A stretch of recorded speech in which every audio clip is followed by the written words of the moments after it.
Hello, everyone. We're just gonna get our Facebook stream started, and then we'll get going.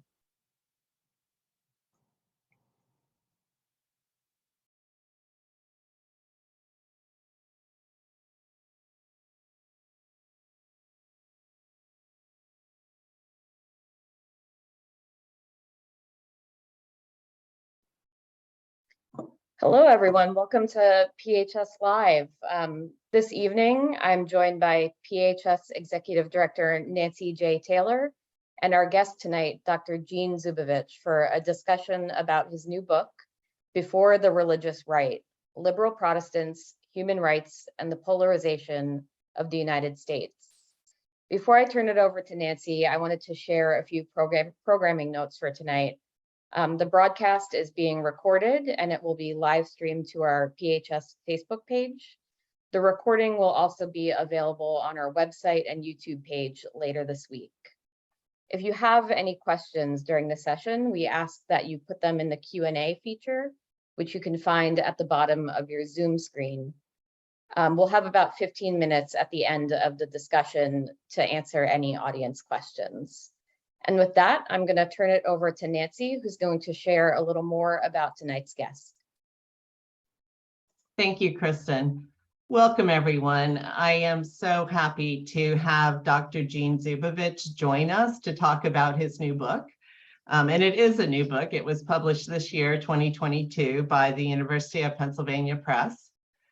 Gene is an assistant professor of history at the University of Buffalo State University of New York. He got his PhD from the University of California, Berkeley in 2015, and he was a research fellow at the Presbyterian Historical Society in 2012. And when he was with us back in 2012, he was focused mainly on the 1940s. And the book, really expands on both sides of that. So we're very glad that you got a lot of initial research done to the heart and meat of your book, Gene. I also want to mention that Gene is starting to work on his second book project, which is going to investigate how Americans exported their polarizing politics across the world from the 1960s to the present. So welcome, Gene. Thanks so much for having me here, Nancy. I've done a few of these talks, but it's special to come back to the place where my PhD dissertation, which then became the book, got started. So thanks so much for having me. I wanted to ask you first, what brought you to this particular project? What brought me to write to the Before the Religious Right was really a recognition of the importance of liberal Protestantism to both American history and world history.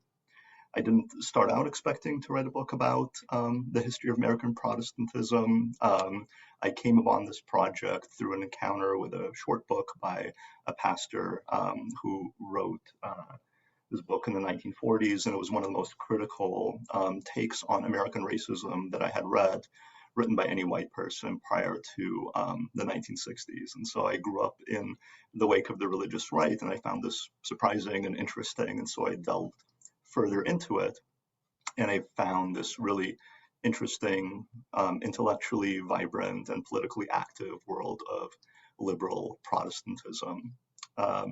It was, the folks who made up liberal Protestantism were somewhere between a quarter and a third of the US population, and they were very active in the creation of the New Deal in the 1930s. They were very active in the creation of the United Nations and the Universal Declaration of Human Rights. They were at the forefront of the American Civil Rights Movement and anti-war protests. And so, all this came together as sort of an interesting story, a generation of leaders from the 1920s all the way into the 1960s, who I think had a really transformative impact on both the United States and on the world more broadly. I'm sorry, Nancy, you might be muted. Thank you. You do follow this generation of ecumenical leaders, as you said, from the 1920s into the 1960s, and the organizations they worked through, including most prominently the Federal Council of Churches. Can you tell us what shaped these leaders and kind of their trajectory from the 1920s to just prior to World War II? Yeah, so I think the distinctive feature of this generation of liberal Protestant leaders was their international engagement. I started writing before the religious right, thinking this was just going to be a book about liberal Protestants and their political activism about race, the economy, and American foreign relations. Mm. And in my research at PHS and some other archives, I discovered that really to tell that story, you really needed to tell it through their international engagement. And that international engagement was rooted in the ecumenical movement, which, as many of many of the folks watching right now will know, began in the early 20th century with some important milestones like the 1910 Edinburgh Conference. And the movement was really about bringing together Protestants and Orthodox bodies, across denominational and national lines together to form some sort of community. And this kind of international engagement was transformative for many of the folks involved in this movement. So when I think about individuals who were transformed through this kind of ecumenical encounters, I think about G. Bromley Oxenham. Hard to pronounce name. A lot of folks have not heard of him. He was a prominent Methodist bishop. In the 1940s, 50s, 60s, he was the bishop eventually in Washington, D.C. He was close to presidents. He was featured on the cover of Time magazine and was very closely tied to the enthusiasm around the United Nations and the Universal Declaration of Human Rights in the 40s. He was born in Los Angeles, the son of an engineer. He got his graduate degree at the Boston University School of Theology. And he returned after that to Los Angeles to create a social settlement house, the Church of All Nations, which was very much like Jane Addams's social Hull House, her social settlement house in Chicago, which is much more famous. And so, rather than having services, this Church of All Nations in Los Angeles had social services for people in Japanese and Yiddish and Spanish, trying to really minister to the community. And so he had this kind of social gospel inheritance, but starting in 1918, he began traveling the world on something called a study mission. It was funded by the socialist evangelist Sherwood Eddy. And at first, G. Bromley Oxenham was a kind of classic ugly American on these trips abroad. So for example, in 1919, he went and spent several months in India, and he was, horrified by Indian religions. He compared unfavorably Hindu temples and the displays of sexuality in some of those temples to Parisian postcards. He said, this is far worse what I'm seeing here in India. He was there in India for the Amritsar massacre in 1919, and he applauded British imperialism for putting that down. And so he starts off as a kind of ugly American, but later he starts traveling to the United Kingdom and starts absorbing ideas from the British Labour Party. In 1926, he goes to the Soviet Union for the first time and meets with all the top leaders of the Union of Soviet Socialist Republics, including Stalin himself. But the most transformative meeting for him was with Georgy Chicherin, who was the foreign minister of the USSR. And the reason that was transformative is because Oxenham was convinced after that meeting that the Soviet Union was going to help bring about the end of imperialism. And imperialism was essentially on its way out. And so through these kind of international encounters, Oxenham started changing his ideas and values. He became much more oriented towards the labor movement. He gave up his ideas about, sexual purity and the kind of sexual politics he had ascribed to earlier in his life. And he, changed his mind about imperialism as well.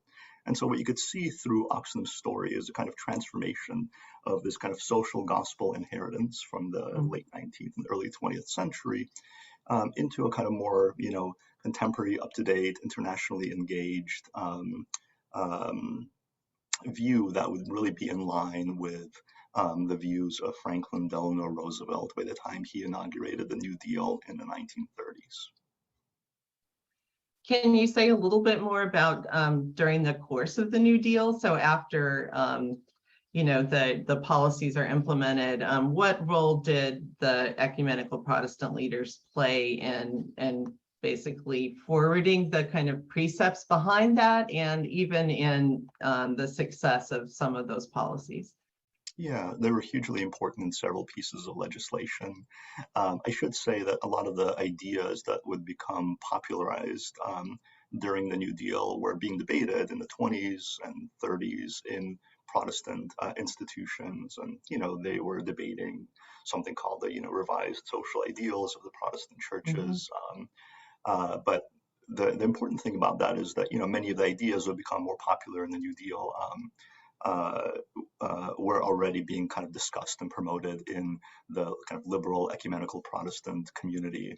And that's not to say that, they invented the New Deal or anything like that, but I think that the leadership of, the kind of mainline liberal Protestant churches prepared parts of the American public for the New Deal when it eventually came about. They also had a really leading role in a lot of the labor legislation. So they played a leading role in the Wagner Act, for example, which, legalized and regulated unionization campaigns. They played an important role in the creation of the Social Security Act. And so, so did lots of other groups, of course, most importantly, the American labor movement. But, American liberal ecumenical Protestants played an important role in promoting the ideas behind the New Deal, actively lobbying and pushing a legislative agenda that, kind of still affects us in the present moment, and, defending and popularizing Roosevelt's plans. One of the most interesting pieces of your book is what was called the World Order movement. And I think most viewers may be aware of the kind of social, political, cultural forces that came together to create the United Nations in 1945, but maybe not as familiar with the World Order movement, which really was a political mobilization by Protestants, right? Primarily. It's kind of in your book, the crux of what happens during and after the war. It's almost like a bridge in a way. And so can you talk to us a little bit about that? It does start during the war, right? It doesn't start afterward. It starts in 1942, I believe, right? How did it lead ecumenical Protestants to really take up the causes of desegregation, economic justice, and really help kind of define and talk about this concept of human rights? So the World Order movement, I should say, is my own invention. There were a number of initiatives by various denominations. So the Methodists had the Crusade for World Order, and every kind of denomination named it slightly differently. But essentially, all these different denominations, as well as the Federal Council of Churches, which was the precursor to today's National Council of Churches, essentially we're all kind of moving in the same direction, copying one another, working together to promote what they thought was going to become a kind of world government. So the World Order movement began shortly after American entry into World War II in 1942 and ran through about 1946 or so, just until after the end of World War II.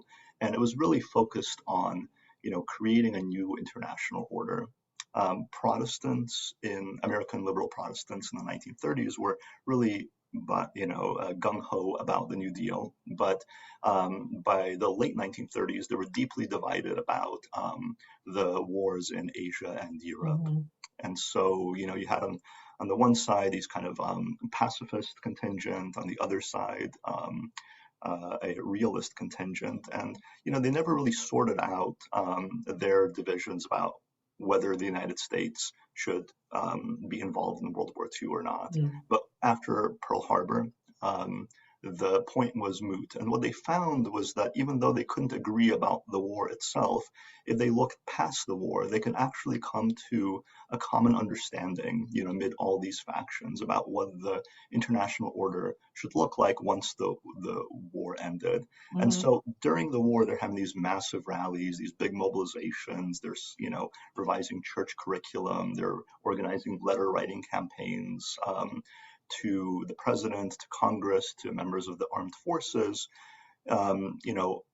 saying that after the war ends, there needs to be some kind of international government. We need to grant autonomy for subject peoples. We need to promote, intellectual freedom and religious liberty. And so in that kind of environment, this enthusiasm around world order, which G. Bromley Oxnam, he's kind of one of the main folks who is organizing this, and he brings in the Presbyterian layman John Foster Dulles, the future Secretary of State, to lead this broader movement. Right, there's this real context of enthusiasm. Hundreds of thousands, maybe millions of people take part across the country, right, from small towns to major cities. So it's just sort of in the air, right, what the world's going to look like after World War II.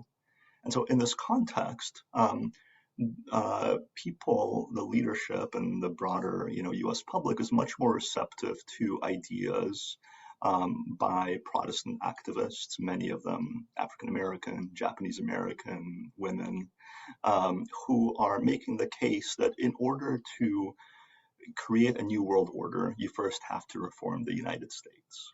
And what those reforms look like vary, but lots of folks like the Methodist Thelma Stevens are pushing reforms around race.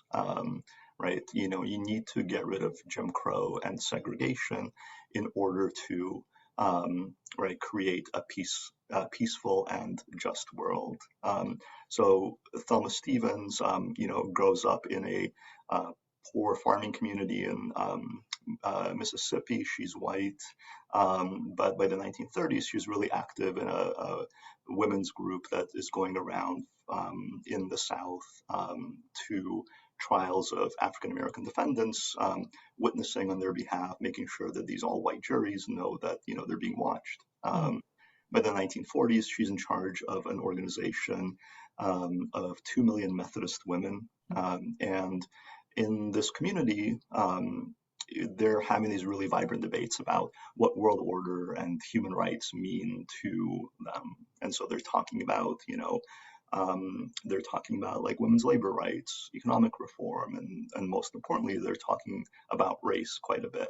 And so she's not the only one. Lots of folks are doing this. And so by the time in the spring of 1945, when people like G. Bromley Oxnam and John Foster Dulles are in the room where the United Nations Treaty is being created, and they're talking to the State Department, they're not only, reflecting their own kind of elite ideas, their own ideas about what the world order should look like, but there's a kind of, trickle up effect from this grassroots enthusiasm that gets to them and informs and influences what they do. And so the values they're bringing to these negotiations are as reflective of this kind of grassroots enthusiasm from people like Thelma Stevens and these women's communities as they are of folks like John Foster Dulles and G. Bromley Oxnam, who run with a very different kind of crowd.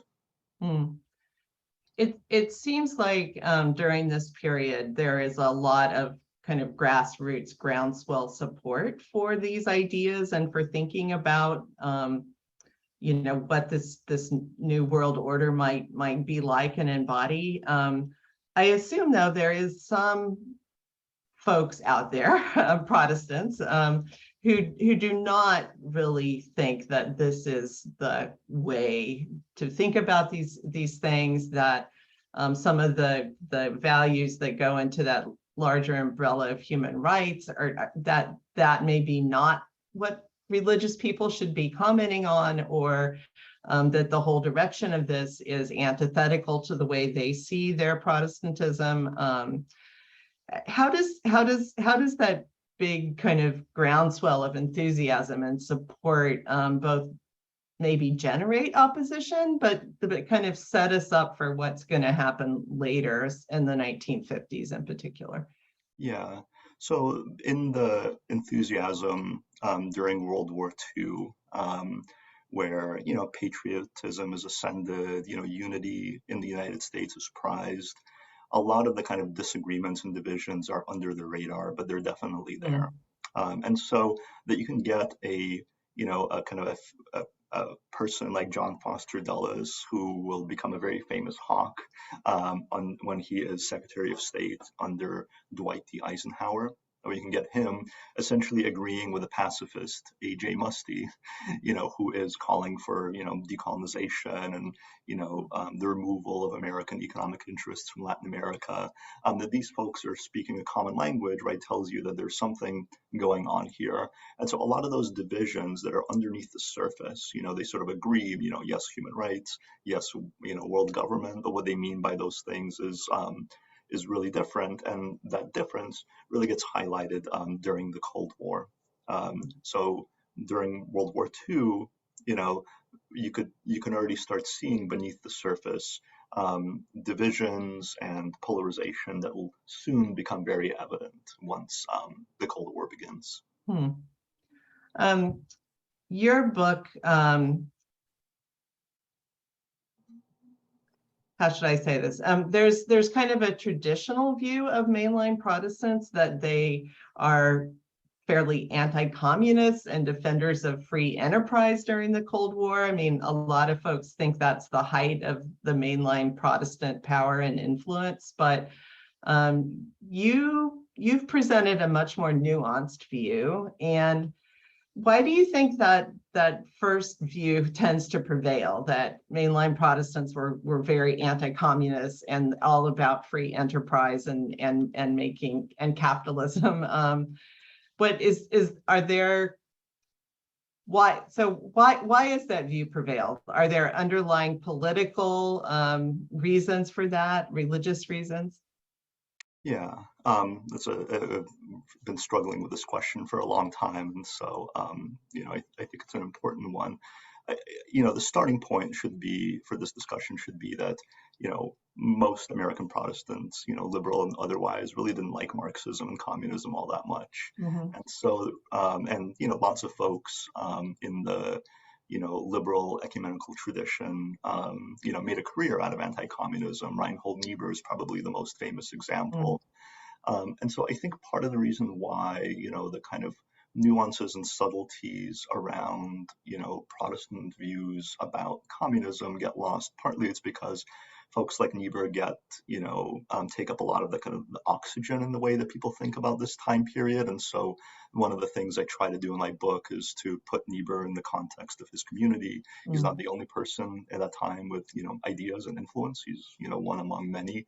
And a lot of folks don't share his views, especially about kind of, his hawkishness towards the Soviet Union. So I think that's part of it. I think the other part of why this hasn't been acknowledged by historians to the extent that it should be, is that when most folks are tracing, anti-communism in the early Cold War, they're really focused on Europe and the Soviet Union, and folks like Nieber are as well.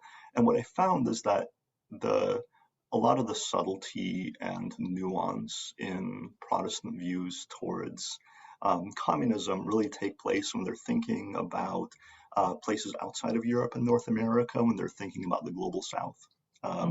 And so, when they're talking about communism and the Communist Party's takeover in China in 1949, those conversations look really different from the Soviet Union, because, there's been this kind of longstanding discourse about Western imperialism in the region, and there's a kind of anti-racist movement that really brings a lot of subtlety to these debates.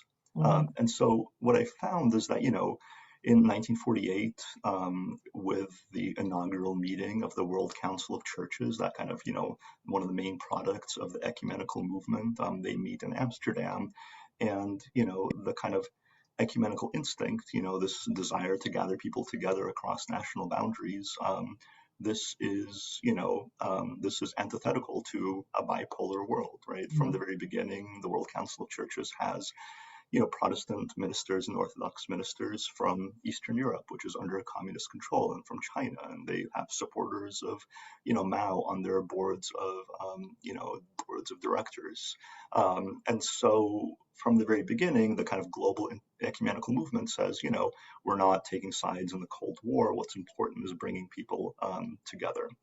So there's that kind of, unity that's cutting against the notion of the bipolar world. Some of it is through the ecumenical movement. Some of it is through the United Nations. And lots of these Protestant thinkers are saying, we have to live in a world where communism exists, and we have to find ways to do that peaceably.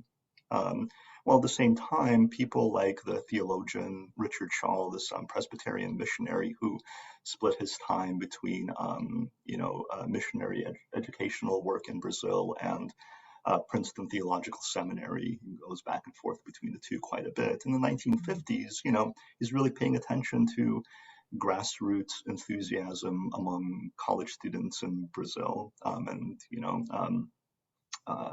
among the kind of poor of Brazil, they're getting really excited about Marxism. And the reason he says they're getting excited about Marxism is because, it actually has meaningful solutions to the problems that people face. And so Richard Shaw is one of these folks who starts writing back to Americans, encouraging them to, pay more attention to the problems of poverty, pay more attention to the problems of colonialism. People are demanding dignity. They're demanding a say in governing their own lives. They want control. And, Marxism and communism shouldn't be the only way to give people those things, right? American Christians need to offer solutions to these problems. And so essentially what folks like Shaw are doing is they're selectively borrowing, right, from the Marxist tradition. They're taking out little things and then putting them in a Christian framework, right, to subtly move American Protestants politically to the left on some of these issues. And so that engagement with Marxism, the engagement with communism, they never become fans of it, but through that interaction, they become transformed in really important ways. Your book is called Before the Religious Right, and I think you do a really good job of seeding how developments during this time period really kind of flow into the rise of the religious right. And can you speak just a little bit, especially I would say starting in the 1950s or maybe in the mid 40s, how the increasingly organized opposition, and by that I'm going to mean kind of the fundamentalist evangelical opposition to the ecumenical Protestant movement, how it almost seems like they are able to organize and start to gain influence and power, fairly at a low scale to begin with, because they are in active opposition to an organized, influential, ecumenical liberal Protestantism. Is that reading too much into that? No, I think that's a great way of framing it. The modern evangelical movement began in 1942, the same year as the World Order movement, with the founding of the National Association of Evangelicals. And from the very beginning, evangelicals take, a kind of mirror opposite, attitude towards a lot of the causes that ecumenical Protestants do until changes later down the line. So they're forthrightly against human rights. They're forthrightly against the United Nations. They're skeptical of these initiatives. They think of them as too secular, as a stepping stone towards atheism and communism. They're reject the ecumenical movement entirely. And so I think that there's a shaping of evangelical politics that sets them on a trajectory that largely right, is in reaction to what ecumenical Protestants are doing in the 40s and, even back in the 30s and in earlier times, right? And so I think the modern evangelical movement is in some ways kind of reaction, and that reaction shapes their trajectory. But I think one of the things that my book does that's maybe a little bit different in terms of how this kind of thing is usually discussed is that, in the 1940s, the evangelical movement is, relatively small scale. They're getting going. Soon people like Billy Graham will become, an important political player. There will be more institution building in that community. But, I think early on, right, they don't have the kind of influence that's often ascribed to them, prior to at least the 1970s. And so Right. one of the things my book focuses our attention on is not only the ecumenical evangelical rivalry, but it tries to focus our attention on splits within the kind of liberal mainline ecumenical community, the divisions that emerge there. I think do several important things. First, that they kind of are part of the story of the emergence of American political polarization. So before you have kind of, liberal evangelical Protestant, liberal ecumenical Protestants on one side and, evangelicals on the other, you have a kind of an emergence of a split within the liberal mainline community. And so I think we need to pay much more attention to what's happening within, right, these denominations in order to understand the emergence of political polarization in the United States. The other thing I think that's important is that the splitting apart of liberal mainline Protestantism, which is a complicated, nuanced process that really by the 1960s, spills out into the open. That process itself creates a kind of, cultural and political context, a sort of vacuum into which, evangelicals and conservative Catholics, the thing that we'll eventually call the new right or, the Christian right, it creates a kind of vacuum into which they can more easily step in. And so I think to understand today's polarization, you have to look back before the religious right, back to the history of when most of the prominent American religious leaders were understood to be liberal, and to look at the ways in which changes within, liberal ecumenical Protestant politics structure and shape, right, the increasing polarization and divisions, first in American religion and later in American politics. Well, Eugene Carson Blake is probably the most renowned Presbyterian ecumenical leader of the late 50s and 60s. And I was somewhat surprised he plays a relatively minor part in your book, but I suspect that that's partly because in the epilogue, you actually see him as a member of this newer generation of leaders, that starts to kind of cause that split that you just described in kind of liberal Protestantism. You say that Blake is increasingly turning to, I don't know if you say this about Blake, but this generation of new leaders is increasingly turning to this theology of revolution.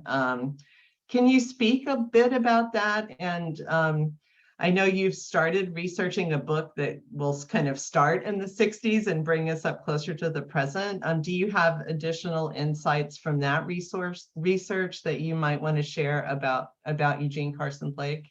Yeah, Blake is such an interesting figure and, worthy of a lot more attention than I give him in this book. He is, so most folks will know that he is arrested in 1963 while trying to desegregate an amusement park just outside of Baltimore, Maryland. And, lots of activists had done this sort of thing before, but Eugene Carson Blake is, the head of the, United Presbyterian Church at the time. And so he is kind of hailed as the first, white, prominent, nationally prominent figure to engage in religious figure to engage in civil disobedience. And this becomes a big deal. A few months after that, he's on stage with Martin Luther King Jr.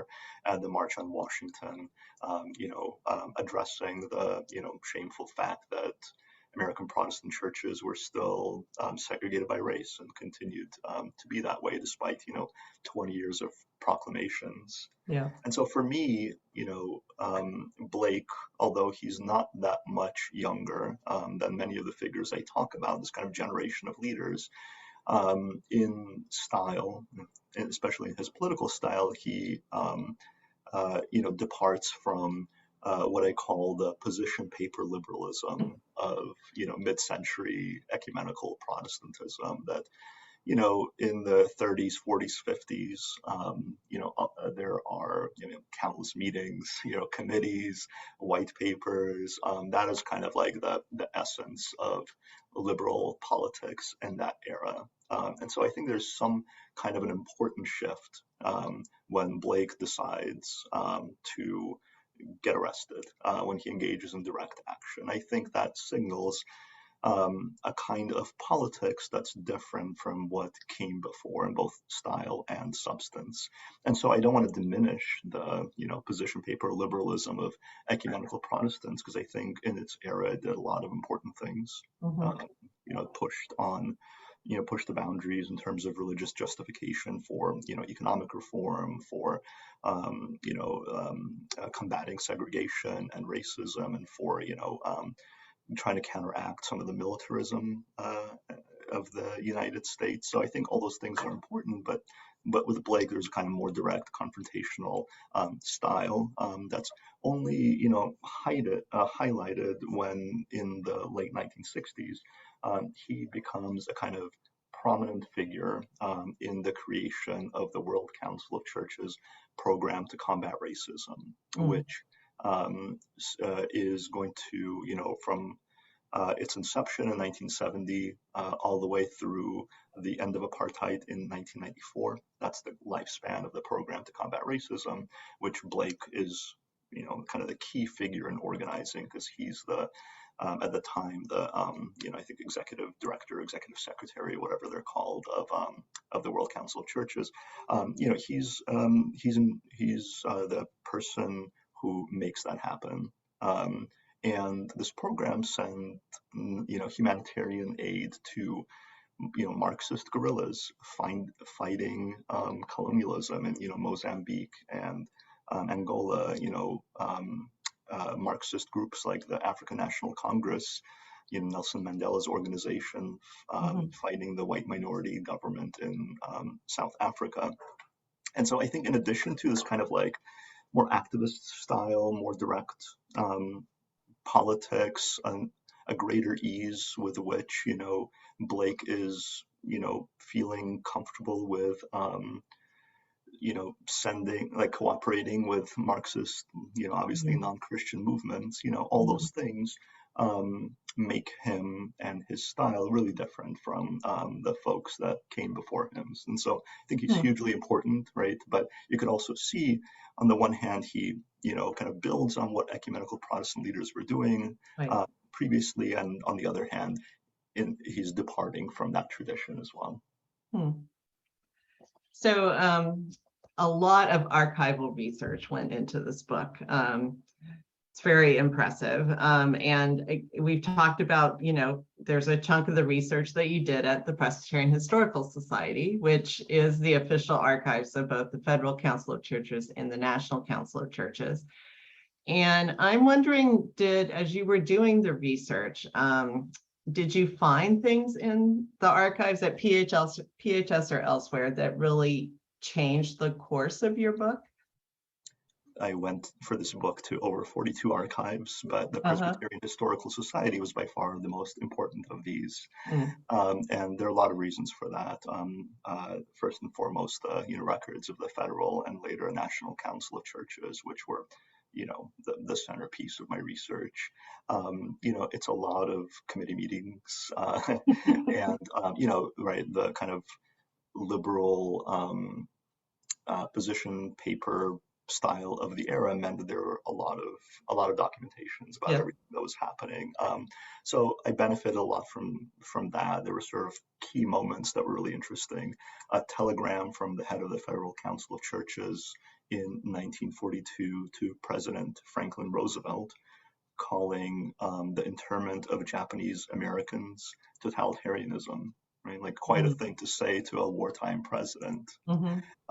I found really interesting documentation, a kind of back and forth between the leaders of the Federal Council of Churches and the Congress of Racial Equality in 1947 about the journeys of reconciliation, which were the precursors to the freedom rides in 1961, and whether the Federal Council officials would take part. And eventually they decided not to, partly because, right, the kind of activism that would become popular in the 60s, they were not comfortable with at the time. So there's lots of stuff like that I found, but the most interesting thing for me were, the handwritten notes, a debate or discussion in a draft where somebody writes, finally deleted in pencil to a section that discussed, interracial marriage, for example. I also found interesting the absences, right? When sort of document goes through several stages and a paragraph kind of disappears, why, who made that happen, what's not being said. In terms of, folks that I think were kind of previously silent, and I hope I've given a bit more attention, rightfully deserved attention to, was the important role played by a generation of African American leaders prior to the Civil Rights Movement. Folks like Channing Tobias, Benjamin Mays, who led an obscure group called I'm blanking on the name, but it's like the Commission for Church and Democracy or something like that. And it sounds like one of 1,000, commissions that, liberal Protestants organized in this era, but they played a huge role during World War II in convincing American Protestants to turn against segregation and Jim Crow.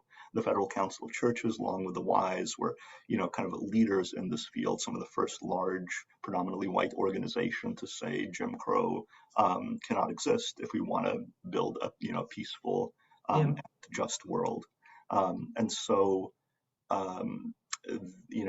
rehabilitating that commission and the role that people like Mays and Tobias played in orchestrating this important shift in American Protestantism, that can only have happened through the archival work that I did in the Presbyterian Historical Society. Well, I think on that note, I am going to turn it over to Kristen. And are we ready for some questions? Yeah, please feel free to put your questions in the Q&A or the chat, and we could start relaying them to our guest. We have one question in the Q&A already. The question is, was the 1946 development of worldwide communion following World War II an expression? I'm not totally sure in what what part of our discussion that question came up, because I think a little bit of the context is missing now. But I would say, just generally speaking, in 1946, there was still quite a bit of enthusiasm about the United Nations, a kind of one world atmosphere. Ecumenism was ascendant. The World Council of Churches was originally supposed to get created in the 1930s, but it was delayed by World War II, and so there was quite a bit of enthusiasm. And so I'm not totally familiar with that specific, what that specific question refers to, but I would say that, just about anything that happened at that moment was, came about in that kind of enthusiasm around world order, the United Nations. There was a real kind of millennial feeling among many American ecumenical Protestants at that time. We have a question from Kazimierz Bem. I saw in your biography a lot, or in your bibliography, a lot about Reinhold Niebuhr. But what about his brother H. Richard? Was he not a big persona then yet? No, he was absolutely important, especially in the training of American theologians. His brother Reinhold Niebuhr was much more of a prominent, publicly facing figure. And so that's why, his name comes up much more. H. Richard Niebuhr was a key articulator of the idea of ecumenism. His book, The Social Sources of Denominationalism, which, as I'm sure argued that divisions among Christians were really rooted in things that were, either incidental or antithetical to Christianity, things like, ethnicity and language. That the reason American Protestantism was divided into so many different groups was because, there was a kind of German denomination and the Dutch denomination and, and so on and so forth.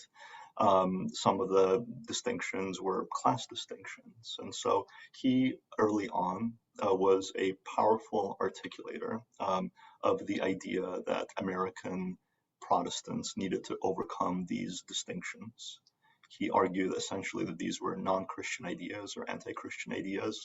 And, in this way, he was a major proponent of the ecumenical movement as it was understood at the time, right? A way of kind of overcoming divisions of class, race, ethnicity to form a kind of more united Christianity. It's one of those things that, it was kind of a hallmark of ecumenical Protestantism at the time, until by the 1960s, they became much more attentive to, the importance of difference, right? And recognizing, that universalism wasn't enough. You needed to, acknowledge just how much, race and ethnicity can play a positive role in, community formation and things along those lines.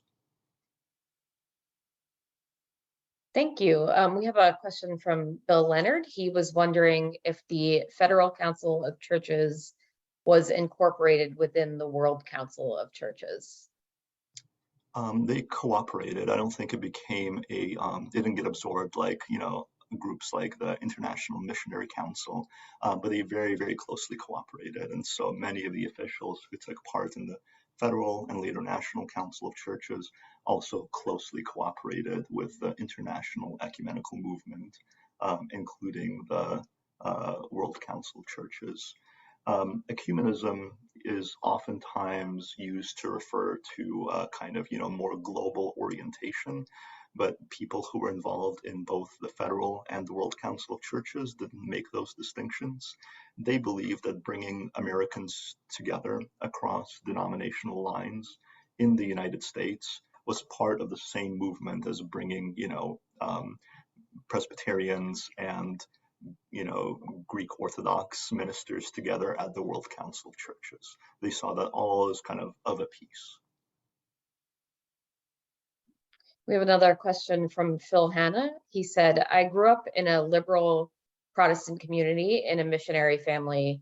I am now retired and live in a rural Bible Belt town. When someone asked me if I was Christian, I replied that I think of myself as a liberal Protestant. His reply was, isn't that a contradiction in terms? My sense is evangelical Christians know so little about liberal Protestant tradition. Why are liberal Protestants not reaching out to evangelical Christians? Yeah, such a, complicated, difficult question. And I'm sure the person asking that question would, have ideas that are just as good as mine. I think that, certain forms of conservative Christianity don't recognize, the liberal Protestant tradition as legitimate. I think that the evangelical movement, which now predominates in the American South, has made it a mission to promote the idea that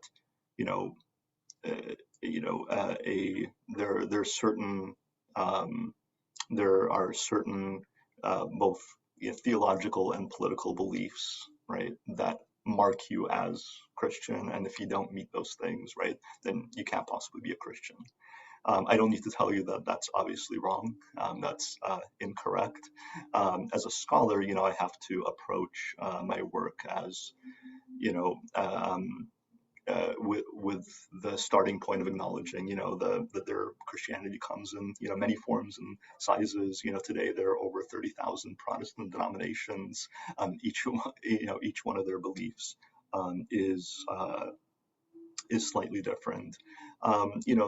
In terms of why the the sort of the status of liberal Protestants has fallen quite a bit. I think partly it's the exodus of youths starting in the 1970s out of mainline churches, something that more and more evangelical churches are actually experiencing, in these last decade or two, as well.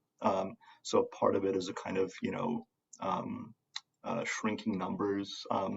Part of it is, I think, the broader American public, journalists, political commentators also don't recognize liberal Protestantism as a distinct phenomenon. They too have come to believe that essentially, what makes you Christian is that you hold conservative beliefs. And so even though there are lots of folks, on the religious left, including many, white liberal Protestants and non-white liberal Protestants, doing important work, continuing to go to church, remain politically active, constitute a large part of the American population. Despite that fact, it's much easier to recognize, something as Christianity when it's, descending against the kind of secular orthodoxy, or is kind of confrontational, the kind of politics you see in the Supreme Court today, right? That's much easier to kind of pin if you're a pollster or a journalist as quote unquote Christian, as compared with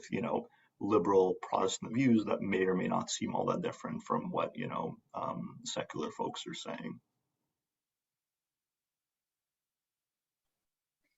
We have a question from Manic Olson. Manley asked, did the Federal Council of Churches actively protest the Japanese internment camps?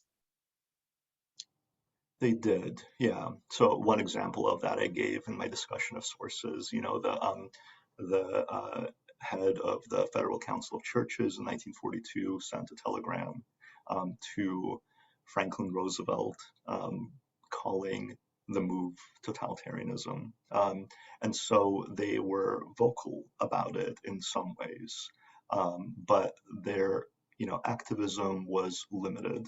They had a debate among, and lots of denominations had this debate as well, not just the Federal Council of Churches, about how best to proceed. And so you have to keep in mind it's, the United States just went to war. And even though much of the leadership of the churches felt like, this was the wrong thing to be doing, they chose, right, not to make a big kind of public show. They chose to work behind the scenes with the administrators of the internment camps, with politicians. So the kind of work they were doing was not so much about protest, but about trying to work with the government to get folks out of internment camps.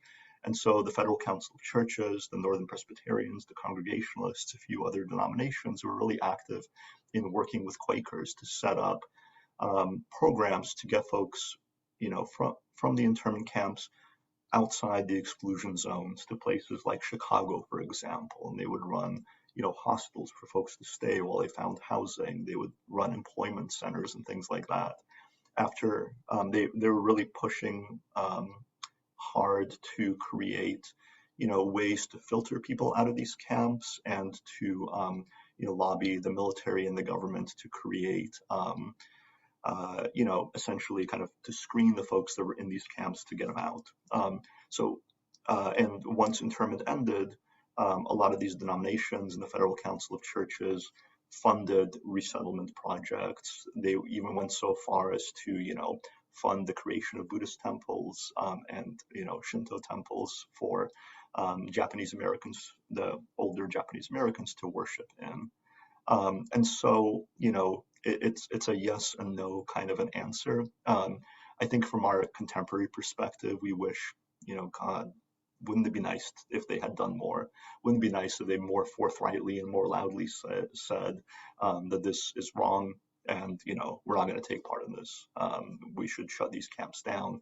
It's un-American, right? It's unchristian. It's violates human rights.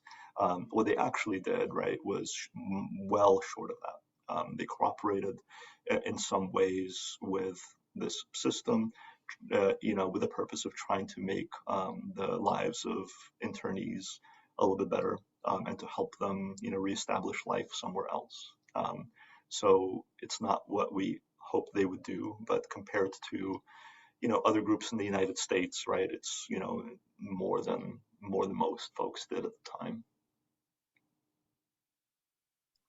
And we have time for one more question from Kaz. Kaz was wondering, in the 1920s and 1930s, some radical left Christians in the US fell in love with the Soviet Union, only to be soon disenchanted. Do you write about that in your book? Yeah, there are certainly lots of examples of that sort of thing. Harry Ward is a prominent figure. A.J. Muste, the pacifist, runs in Trotskyite circles once in a while. Those folks are interesting. They formed kind of the backbone of the Protestant left. So to the left of center of this community, they're like proper leftists rather than liberals.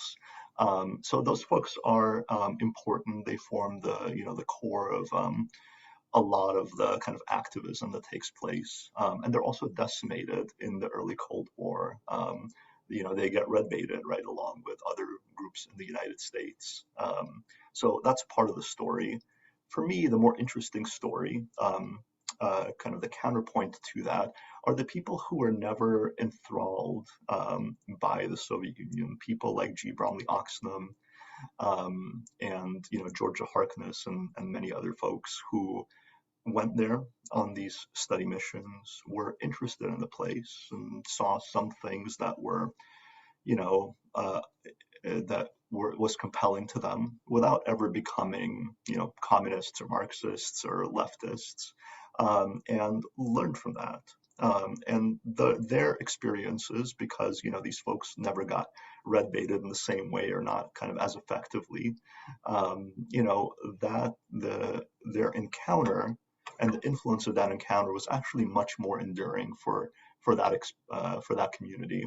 And so we could see, that the engagement in the 20s and 30s structured the way in which many ecumenical Protestants in the 50s and 60s would respond not only to the Soviet Union, but to China, to, Frelimo in Mozambique, other Marxist movements all across the world, which is not about, loving communism and then becoming disillusioned with it. It's actually much more subtle, thinking about, focusing attention on why these areas were becoming, coming under communist control. It was a kind of self-critical attitude that always pointed to, what could we be doing as Americans to, win over these folks. So it's a slightly different story than the kind of classic one that we tell about, the American left in the interwar era.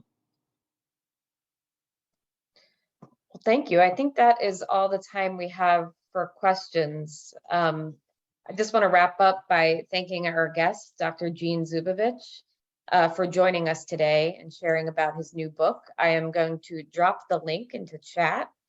And thank you to Nancy for leading tonight's discussion. We hope that you take a moment to visit that link. And if you'd like to purchase Dr. Eugene Zubovich's book, you can do so right there on Amazon. And I want to thank everyone for joining us for another edition of PHS Live. We're so grateful for your questions and your support. We hope to see you next month, where we'll be welcoming former PHS research fellows. Dr. Zubovich was one of those research fellows, but I don't think he'll be joining us again next month. And they'll be talking about the PHS Research Fellowship Program and about the impact that program had on their academic careers and professional careers.